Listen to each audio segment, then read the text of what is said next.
Bharat Ratna doctor Babasaheb Ambedkar यांचा पूर्णाकृती पुतळा जयसिंगपूर शहरात उभारण्याचा अनेक वर्षाचा प्रश्न मार्गी लागला असून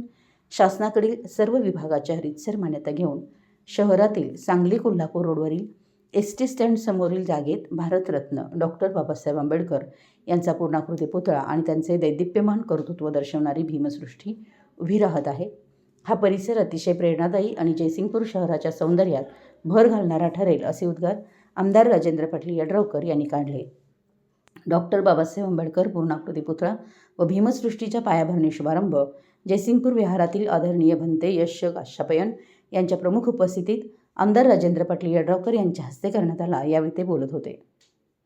यावेळी जयसिंगपूरचे नगराध्यक्ष संजय पाटील यड्रावकर, जिल्हा परिषद समाज कल्याण सभापती श्रद्धाताई गायकवाड, जिल्हा परिषद सदस्य उत्तरा शिंदे, जिल्हा परिषद सदस्य प्रचिता कोळी, जिल्हा परिषद सदस्य अमोल चव्हाण,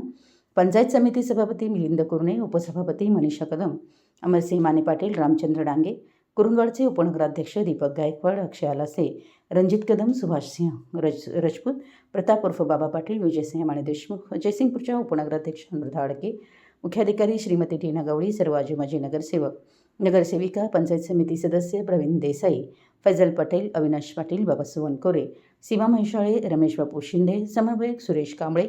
मिलिंद शिंदे, आनंद शिंगे, बाळासाहेब कांबळे, सुनील कांबळे, अनुप मधाळे,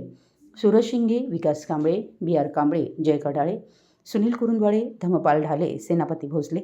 विश्वास कांबळे, शिवाजी कांबळे, सुनील कांबळे, सागर बिरंगे, उमेश आवळे, विजितसिंह शिंदे, मिलिंद भिडे, विकास कांबळे, अमरदीप कांबळे, अमरसिंह निकम, गौतम वाघवेकर, ॲडव्होकेट शीतल कांबळे यांच्यासह आंबेडकर चळवळीतील तालुक्यातील प्रमुख पदाधिकारी, भीमसैनिक व नागरिक मोठ्या संख्येनं उपस्थित होते. यावेळी दलित चळवळीतील पदाधिकाऱ्यांच्या वतीनं आमदार राजेंद्र पाटील यड्रावकर व नगराध्यक्ष संजय पाटील यड्रावकर यांचं अभिनंदन करण्यात आलं. मराठी एस न्यूजसाठी जयसिंगपूरहून संदीप अडसूळ.